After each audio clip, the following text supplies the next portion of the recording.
Why did my dad choose his new wife over calling 911 for me? I was helping Dad's new wife Margot set up for her book club meeting when the ladder I was standing on suddenly shifted under my feet. One second I was hanging fairy lights across the living room ceiling, and the next I was falling backwards through the air with my arms flailing trying to grab onto something. I hit the hardwood floor so hard that the sound echoed through the whole house, and for a moment I couldn't breathe or move or do anything except lie there staring up at the ceiling fan spinning above me. Pain exploded up my spine and radiated through my whole body in waves that made my vision blur and darken at the edges. Margot rushed over and knelt beside me asking if I was okay, but when I tried to answer, nothing came out except a weird gasping sound. I attempted to sit up and immediately felt something wrong in my back, a grinding sensation that made me cry out and collapse back onto the floor. My legs felt strange and tingly like they'd fallen asleep, and when I tried to move my right leg, it wouldn't respond the way it should. Margot told me to stay still and pulled out her phone, and I thought she was calling 911, but instead she was texting someone. Dad came running in from the garage where he'd been working on his car, and his face went white when he saw me lying on the floor. I tried to tell him I couldn't feel my legs properly, but the words came out slurred and wrong. He knelt down next to me and asked what happened, and Margot explained about the ladder slipping. Dad started to reach for his phone, and Margot grabbed his wrist, saying we should wait a minute to see if I was really hurt or just shaken up. I stared at her in disbelief because I was lying on the floor unable to move my legs, and she wanted to wait and see if I was really hurt. Dad hesitated with his phone in his hand and looked between me and Margot with this conflicted expression I'd never seen before. Margot kept talking in this calm, soothing voice about how ambulances were expensive and my stepmom had always been dramatic about injuries, and maybe I just needed a few minutes to catch my breath. She said her nephew had fallen off a ladder last year and seemed really hurt at first, but was fine after lying down for a while. The tingling in my legs was getting worse and spreading up into my hips, and I could feel panic rising in my chest, making it even harder to breathe. I managed to gasp out that something was really wrong with my back and I needed help now. Dad finally started dialing 911, but Margot put her hand over his phone and said we should at least try to get me to the couch first to see if I could walk. She said if I could move on my own, then we'd know it wasn't serious enough for an ambulance. Dad actually agreed with her, and they both tried to help me sit up, and the pain that shot through my spine made me scream so loud that our neighbor's dog started barking. I collapsed back onto the floor sobbing and begging them to call for help, but Margot was still talking about how we should give it a few more minutes. She kept saying that her book club was starting in less than an hour, and having paramedics here would completely ruin the evening she'd been planning for weeks. Dad was looking at his phone, and then at Margot, and then at me, and I could see him actually weighing his options like this was a difficult decision instead of an obvious emergency. The fact that he wasn't immediately calling 911 while I lay there unable to move my legs properly made something crack inside my chest that had nothing to do with the fall. Margot suggested they could drive me to the urgent care clinic instead of calling an ambulance, saying it would be faster and cheaper and wouldn't disrupt her book club. She was already pulling up the address on her phone while I lay there on the floor trying to explain that I couldn't move, and something was seriously wrong with my spine. Dad said maybe that was a good idea and started talking about how to get me into the car, completely ignoring the fact that moving someone with a potential spinal injury without proper equipment could cause permanent damage. I'd learned that in health class just last semester, but apparently neither of them remembered or cared about that basic safety information. My vision was getting fuzzy around the edges, and the tingling sensation had spread all the way up to my chest now, and I was terrified that whatever was wrong was getting worse while they stood there debating logistics. Margot checked her watch and said if they were going to drive me to urgent care, they needed to leave right now so she could be back before her guests arrived. The casual way she said it, like my potential paralysis was just an inconvenient scheduling conflict, made me realize that Dad had married someone who genuinely didn't care if I lived or died. I tried one more time to tell them I needed an ambulance and that you're not supposed to move someone with a back injury, but Dad was already agreeing with Margot's plan. He went to pull the car into the garage while Margot stood over me explaining that the urgent care clinic was only 15 minutes away and they had x-ray machines and everything an emergency room would have. I was crying and trying to make them understand that I physically could not move my legs normally and that this was exactly the kind of situation where you call 911 no matter what. But Margot just kept checking her phone and muttering about her book club and how much work she'd put into planning this evening. Dad came back and they discussed how to lift me, and I was screaming at them not to move me, that they were going to make it worse, but they weren't listening. Margot grabbed my arms and Dad grabbed my legs, and when they lifted me off the floor, the pain was so intense that everything went white, and I think I passed out for a few seconds. When my vision cleared, I was being carried through the garage, and the movement was sending jolts of agony up my spine with every step they took. They managed to get me into the back seat of Dad's SUV, and I was lying across the seats crying and begging them to call an ambulance instead. Dad started the engine, and Margot got in the passenger seat and gave him directions to the urgent care clinic. Every bump in the road made me scream as pain radiated through my back, and I could feel the tingling in my legs getting worse with each passing minute. Dad kept telling me to hang on and that we'd be there soon, but he was driving the speed limit and stopping properly at every red light like this was a normal trip to the store. I couldn't understand why he wasn't speeding or running red lights or doing anything that indicated he understood how serious this was. Margot was on her phone texting her book club members that she might be a few minutes late, but the meeting was still happening. She kept reassuring Dad that I would be fine and that they'd have me checked out and back home in no time. The urgent care clinic was in a strip mall between a dry cleaner and a pizza place, and when we pulled into the parking lot, I could see through the window that there were at least 6 people in the waiting room. Dad parked and they opened the back door to get me out, and the process of moving me from the car to standing made me vomit from the pain. Margot looked disgusted and stepped back to avoid getting anything on her shoes while Dad tried to support my weight. My legs wouldn't hold me properly and I kept buckling, and Dad ended up having to half carry me toward the entrance with Margot walking ahead to open doors. The people in the waiting room stared as we came in, and the receptionist's eyes went wide when she saw me. Dad explained that I'd fallen off a ladder and hurt my back and couldn't move my legs right, and the receptionist immediately said that sounded like something that needed an emergency room, not urgent care. She said they weren't equipped to handle potential spinal injuries and we should have called 911 from home. Dad and Margot exchanged looks and Margot started arguing that surely they could at least do an x-ray to see how bad it was. The receptionist was shaking her head and saying that even if they could take x-rays, they couldn't treat a spinal injury here, and we'd just end up being transferred to a hospital anyway. A nurse came out from the back and took one look at me and asked how long ago I'd fallen. When Dad said it had been about 20 minutes, her face changed completely, and she asked why they hadn't called an ambulance. Margot launched into her explanation about wanting to avoid the expense and thinking urgent care would be faster, and the nurse cut her off saying that 20 minutes was way too long to wait with a potential spinal injury and that moving me without proper support could have caused permanent damage. She told them they needed to call 911 right now and that I should be lying flat and immobilized until paramedics arrived. Dad finally pulled out his phone and dialed while the nurse helped me lie down on the floor of the waiting room. She was asking me questions about what I could feel and where the pain was, and when I told her about the tingling spreading up my torso, her expression got very serious. She told the other people in the waiting room to give us space and grabbed blankets from somewhere to put under my head. Margot was standing off to the side looking annoyed and checking her watch again, and I heard her tell Dad that she was going to have to cancel her book club after all this. The paramedics arrived maybe 8 minutes later and came rushing in with a stretcher and equipment. They immediately began asking questions about the fall and what symptoms I was experiencing, and when I described the tingling and inability to move my legs properly, they exchanged worried looks. One of them asked Dad why he'd waited so long to call and why he'd moved me instead of calling from the scene. Dad started explaining about Margot thinking urgent care would be better, and the paramedic cut him off saying that with the symptoms I was describing, the delay and unnecessary movement could have serious consequences. They fitted me with a neck brace and carefully rolled me onto a backboard, securing me with straps so I couldn't move at all. The process was excruciating and I was crying and apologizing for crying, and one of the paramedics kept reassuring me that I was doing great and we'd get to the hospital soon. They loaded me into the ambulance and one of the paramedics stayed in the back with me while the other drove. I could hear the siren starting up as we pulled away from the urgent care clinic. The paramedic in the back with me was doing neurological tests, asking me to try to move different parts of my body and rating my responses. When I tried to wiggle my toes on my right foot, nothing happened, and I saw him make a note on his tablet. He started an IV and took my vital signs while explaining that we were going to the regional trauma center because they had the best neurosurgery department in the area. The word neurosurgery made my stomach drop, and I asked if that meant I needed surgery on my spine. He said they wouldn't know anything for sure until we got to the hospital and they did imaging, but with my symptoms, it was definitely a possibility. The ride seemed to take forever, even with the sirens going, and every turn made me acutely aware of how strapped down I was and how little control I had over what was happening to my body. The paramedic kept checking on me and asking questions to keep me conscious, and I told him about falling off the ladder and how long it took before anyone called for help. He didn't say anything judgmental, but I could see his jaw tighten when I mentioned the 20-minute delay.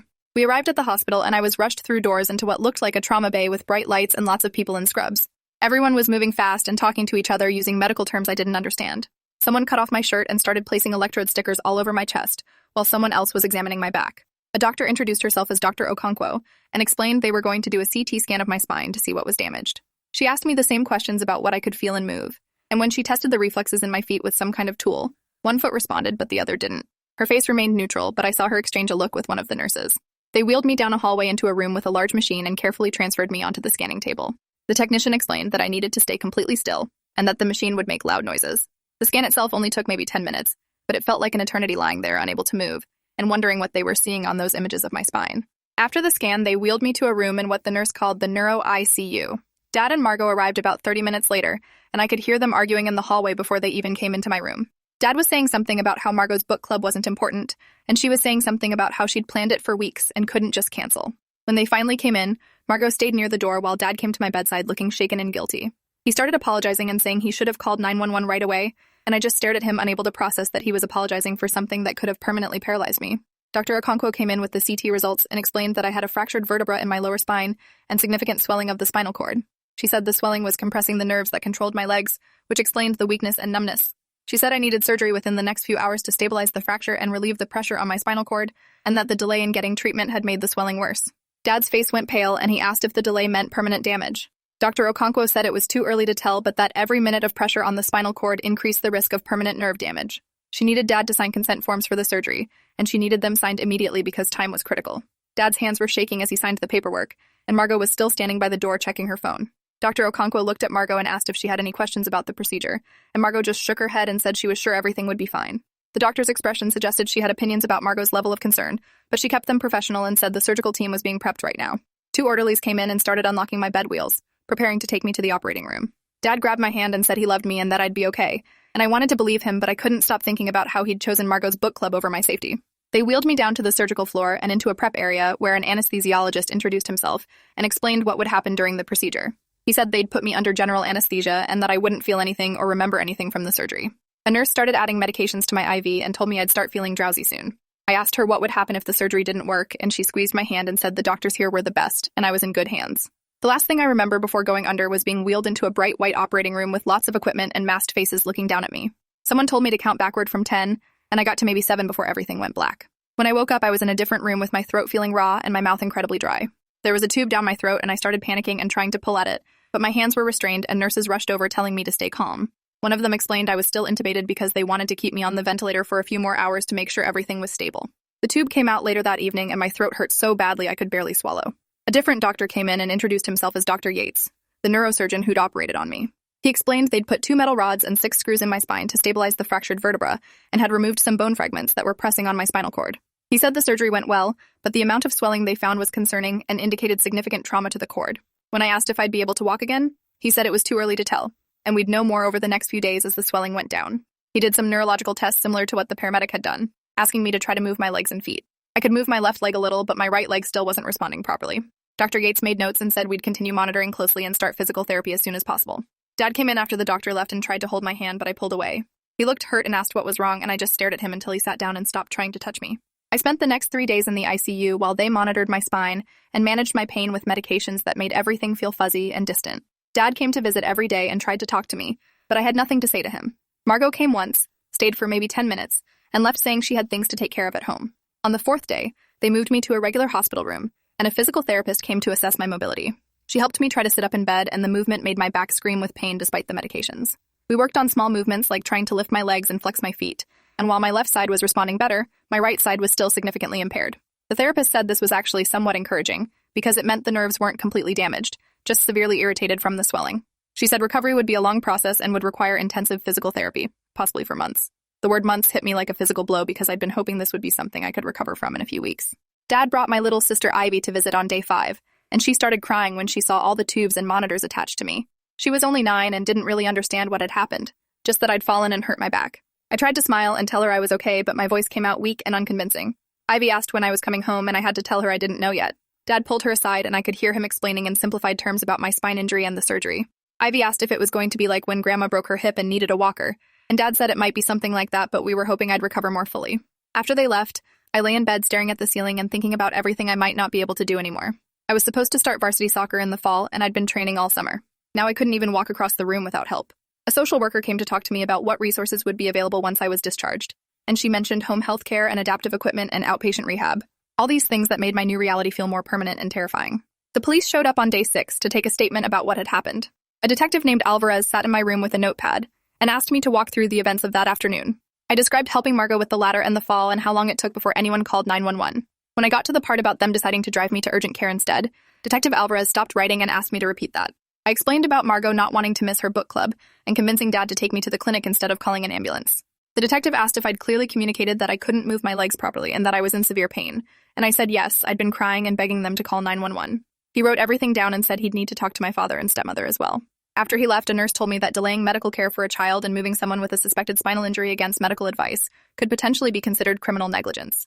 The thought that my dad might face legal consequences for choosing Margot's social event over my safety filled me with a complicated mix of satisfaction and grief. Dad came back later that evening, and I could tell he'd spoken with the police because his eyes were red and his voice was shaky. He sat down next to my bed and tried to apologize again, saying he'd made a terrible mistake and wasn't thinking clearly. I asked him how it was possible to not think clearly when your child is lying on the floor unable to move their legs, and he didn't have an answer. He kept saying Margot had convinced him it wasn't as serious as it seemed, and that he'd trusted her judgment because she'd worked as a medical receptionist years ago. I pointed out that a medical receptionist should definitely know better than to delay calling 911 for a spinal injury, and Dad just put his head in his hands. I asked him if Margot's book club was really more important than my ability to walk, and he started crying and saying of course not. But his actions on that day had clearly indicated otherwise, and no amount of crying now could change what had happened or reverse the damage to my spine. He eventually left when visiting hours ended, and I was alone with my thoughts and the steady beeping of monitors. Dr. Yates came by the next morning with updated test results. He said the swelling in my spinal cord was going down, which was good news, but there was evidence of what he called a contusion on the cord itself. He explained this was essentially a bruise on my spinal cord from the initial impact and the subsequent pressure from swelling. The contusion could heal over time, or it could result in permanent nerve damage, and we wouldn't know which for several weeks or possibly months. When I asked for percentages or probabilities, he said every spinal cord injury was different, and he couldn't give me definitive odds. He did say that the fact I had some movement and sensation in both legs was a positive sign, and that aggressive physical therapy would give me the best chance at maximum recovery. The physical therapist came back that afternoon, and we worked on sitting at the edge of the bed with my feet touching the floor. Just that simple position made my back ache and my legs tremble with the effort of supporting even that much weight. She said we'd work up gradually to standing with support, and eventually to taking steps with a walker. My mom flew in from Arizona on day 8, and the look on her face when she walked into my hospital room made me start crying. She'd divorced Dad when I was 6 and had moved away for work, and we'd maintained a decent relationship through video calls and holiday visits. Now she rushed to my bedside and hugged me carefully, avoiding all the tubes and wires, and asked what had happened. I told her everything from the beginning, and watched her expression change from concern to disbelief to fury. When I got to the part about Dad and Margot deciding to drive me to urgent care, Mom stood up and left the room. I could hear her in the hallway having a loud argument with Dad, and while I couldn't make out all the words, I definitely heard her call him criminally negligent and an unfit parent. When she came back in, she was still visibly angry, but trying to control it for my sake. She asked to speak with my doctors and got detailed information about my injury and prognosis, asking questions that Dad apparently hadn't thought to ask. She also contacted a lawyer who specialized in medical malpractice and child welfare cases, saying that what Dad and Margot had done absolutely constituted neglect. The lawyer, a woman named Rebecca Wolf, came to the hospital 2 days later and interviewed me about what had happened. She recorded everything with my permission and took detailed notes about the timeline and what was said. She explained that delaying emergency medical care for a minor with an obvious serious injury could be prosecuted as child endangerment, and that the delay in my case had directly contributed to worse outcomes. She said the urgent care clinic had documentation of what time we arrived and what the receptionist and nurse had said about needing to call 911 immediately, which supported my account of events. Rebecca said she'd be filing a complaint with Child Protective Services and would also be looking into whether there were grounds for a civil lawsuit regarding my injuries. Mom asked if there was any way to prevent Dad from having custody of Ivy given what had happened, and Rebecca said that would depend on what CPS found in their investigation. The thought of Ivy still living in that house with Dad and Margot, where a book club meeting had been prioritized over my spine, made me feel sick with worry. Physical therapy intensified during my second week in the hospital. The therapist, whose name was Nina, was encouraging but didn't sugarcoat how hard recovery would be. We worked on standing with a walker while Nina supported most of my weight, and even that brief effort left me exhausted and in pain. My right leg was still significantly weaker than my left and wouldn't bear weight properly, dragging slightly when I tried to move it. Nina said this asymmetry was common with spinal cord injuries, and that intensive therapy would hopefully restore more balanced function over time. We practiced the standing exercise twice a day despite how much it hurt, because Nina explained that the sooner we got my nerves firing and my muscles working, the better my long-term outcome would be. Between therapy sessions, I mostly lay in bed alternating between staring at my phone and sleeping, unable to focus on TV or books because my mind kept replaying that day, and all the moments where different choices could have changed everything. CPS showed up on day 14 to interview me privately. The caseworker, a man named Gerald Finch, had kind eyes but asked very direct questions about my home life with Dad and Margot. He wanted to know if there had been other instances of neglect, or if Margot had ever treated me poorly before the accident. I told him about how Margot often made comments about me being clumsy or dramatic, and how she'd convinced Dad that I was exaggerating various minor injuries over the past year. Gerald wrote everything down and said he'd be interviewing Dad, Margot, and Ivy separately as well. He asked if I felt safe going back to Dad's house once I was discharged, and I said honestly I didn't know. The thought of living under the same roof as someone who'd been willing to let me potentially become paralyzed rather than miss a social engagement was terrifying. But I also didn't want to be separated from Ivy, who'd already been through our parents' divorce, and didn't need more instability. Gerald said he understood the complexity of the situation, and that his goal was to ensure all the children in the home were safe and their needs were being prioritized. Mom started making arrangements to take extended leave from her job so she could stay in town during my recovery. She found a short-term rental apartment near the hospital, and said once I was discharged I'd be staying with her, not going back to Dad's house. Dad tried to argue about custody agreements, but Mom's lawyer shut that down quickly, pointing out that his recent choices regarding my medical care gave her grounds to petition for emergency custody modification.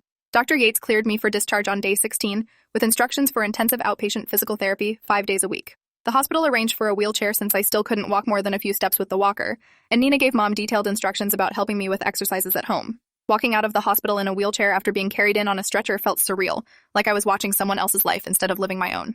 Mom wheeled me to her rental car and helped transfer me into the passenger seat, a process that took several minutes and left both of us exhausted. The rental apartment was a small furnished place on the ground floor with no stairs, which Mom had specifically requested. She'd already bought a shower chair and installed grab bars in the bathroom, and had set up one of the bedrooms with a hospital bed she'd rented.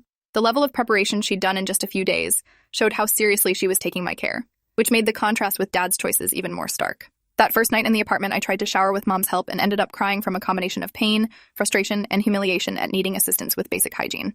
Mom just held me while I cried and said we'd get through this together, that it was okay to be upset and scared and angry about what had happened. She helped me into bed afterward, and I fell asleep almost immediately, more exhausted than I'd ever been in my life. Physical therapy started the next day at an outpatient facility 20 minutes away, and Mom had to help me transfer from the wheelchair to the car, and then from the car to another wheelchair at the clinic. My physical therapist at the outpatient clinic was a man named Russell, who had apparently worked with many spinal cord injury patients. He did a thorough assessment of what I could and couldn't do, testing strength and range of motion and reflexes in both legs. My right leg was still significantly impaired with reduced reflexes and difficulty with voluntary movement, while my left leg was maybe 60% of normal function. Russell designed a therapy program that would work on rebuilding strength and retraining my nervous system to communicate properly with my muscles. The exercises were exhausting and painful, involving resistance bands and balance work and trying to walk between parallel bars while Russell supported my weight. After an hour, I was drenched in sweat and close to tears, and Russell said I'd done great for a first session. I couldn't imagine doing this 5 days a week for months, but Russell said consistency was absolutely critical for recovery, and missing sessions would significantly slow my progress. Mom drove me back to the apartment where I immediately collapsed into bed and slept for 3 hours. Dad started calling and texting constantly asking to see me, but I ignored most of his attempts at contact. Mom was handling communications with him through her lawyer regarding custody and medical expenses. The hospital bills were astronomical, already over $200,000 with more coming from the surgery and ongoing therapy. Dad's insurance would cover some of it, but there would be significant out-of-pocket costs, and Rebecca Wolf was building a case that Dad and Margot should be financially responsible for those costs given their negligence. CPS completed their investigation after 3 weeks and issued findings that Dad had exercised poor judgment that endangered my health and welfare. They mandated parenting classes and regular home visits if he wanted to maintain custody of Ivy, and they put our case on a monitoring list. Gerald Finch called to tell me these results and said that while they couldn't force criminal charges, their findings could be used in custody proceedings and civil lawsuits. The validation that an official agency had confirmed Dad's choices were wrong felt important, even though it couldn't undo the damage to my spine. My 16th birthday came and went without celebration while I was in the thick of daily therapy. Mom made a small cake and we ate it in the apartment, and Ivy came over with a card she'd made. Dad dropped her off and tried to come inside, but Mom blocked the door and said he wasn't welcome. Ivy gave me a long hug and whispered that she missed me and wished I'd come home, and I had to explain that I couldn't come back to Dad's house right now. She didn't fully understand and started crying, and Dad had to come collect her while she was still upset, which made me feel guilty even though none of this was my fault. After they left, Mom and I talked about long-term plans, and she said she was looking into transferring permanently to a position in this city so we could stay together during my recovery. The thought of starting over at a new school in a wheelchair filled me with dread. But staying in Dad's house was absolutely not an option, so this seems like the lesser of two bad choices. Physical therapy progress was maddeningly slow. After 6 weeks, I could walk short distances with a walker, but my right leg still dragged noticeably, and I had constant pain in my lower back. Russell said this was actually significant improvement given the severity of my injury, but it didn't feel significant when I couldn't walk normally or stand for more than a few minutes. The asymmetry in my legs was improving gradually, with my right side slowly regaining more function, but Russell warned it might never be completely equal to my left. He also said I'd probably always have some level of back pain, and would need to be careful about certain movements and activities. The realization that this injury would affect me for the rest of my life, that I'd never again take simple movement for granted, hit me at random moments and made me want to scream. I started seeing a therapist named Dr. Kim to help process the trauma and anger and grief, and she helped me understand that what I was feeling was completely valid and normal given what had happened. Rebecca Wolf filed a civil lawsuit against Dad and Margot 3 months after my injury, citing negligence and child endangerment. The lawsuit sought compensation for medical expenses, future therapy costs, pain and suffering, and potential long-term disability. Dad's lawyer tried to argue that it was a judgment call made in good faith, but Rebecca had the urgent care clinic's documentation of their staff saying I needed emergency care immediately, the paramedics' report noting the dangerous delay, and Dr. Okonkwo's testimony that the delay had likely worsened my outcome. Margot hired her own lawyer separate from Dad's and tried to claim she'd deferred to Dad's judgment as the parent, but Rebecca had my detailed account of Margot being the one who convinced Dad to delay calling 911. The legal process was slow and frustrating, with depositions and document requests and endless back and forth between lawyers. Meanwhile, I was still doing physical therapy 5 days a week and slowly regaining function, though Russell warned my progress would likely plateau at some point before I reached full recovery. I turned 17 in physical therapy, doing leg lifts with resistance bands while Mom sat in the waiting room. Russell brought in a cupcake with a candle and sang happy birthday, and I cried because this wasn't how I'd imagined spending this year of my life. I'd thought I'd be playing varsity soccer and learning to drive and applying to colleges, not relearning how to walk and dealing with chronic pain and suing my own father. The lawsuit settled out of court after 7 months, with Dad's insurance company agreeing to pay a significant sum to cover all my medical expenses, plus additional compensation for my injuries. Margot's insurance also contributed, though her lawyer negotiated a smaller amount. The money didn't change anything about my spine or my daily pain or the permanent limitations I now had, but at least I wouldn't be buried in medical debt for the rest of my life. Rebecca said the settlement was actually quite large and reflected how egregious Dad and Margot's conduct had been, that the insurance companies had decided it was cheaper to settle than risk a jury trial where the facts would make Dad and Margot look even worse. Physical therapy eventually transitioned to 3 days a week, then 2. As Russell said, I'd reached the point where I'd plateaued in my recovery. I could walk without assistive devices but still had a noticeable limp, reduced sensation in my right foot, and chronic lower back pain that required daily medication. Russell said I'd made remarkable progress given the severity of my injury and the delay in treatment, but I'd never regained full normal function. The activities I'd loved before the injury, like soccer and running, were now largely impossible without risking re-injury to my spine. Russell helped me identify modified activities I could do safely, like swimming and certain types of cycling, but it wasn't the same. Dr. Kim helped me work through the grief of losing my pre-injury life and capabilities, and slowly I started accepting this new version of myself. Mom made her transfer permanent, and we found a real apartment to settle into, and I enrolled at the local high school for my junior year. Dad and I eventually started having supervised conversations at Dr. Kim's office, working towards some kind of relationship repair. He'd completed the CPS-mandated parenting classes and seemed genuinely remorseful, but I wasn't sure I'd ever fully trust him again. The knowledge that he'd chosen Margot's social event over potentially saving me from permanent injury created a crack in our relationship that I didn't know could be fully repaired. Ivy came to stay with Mom and me on weekends, and slowly we rebuilt our sisterly bond in a new context. She asked questions about my limp and my scars, and why I couldn't do some things anymore, and I tried to answer honestly in age-appropriate ways.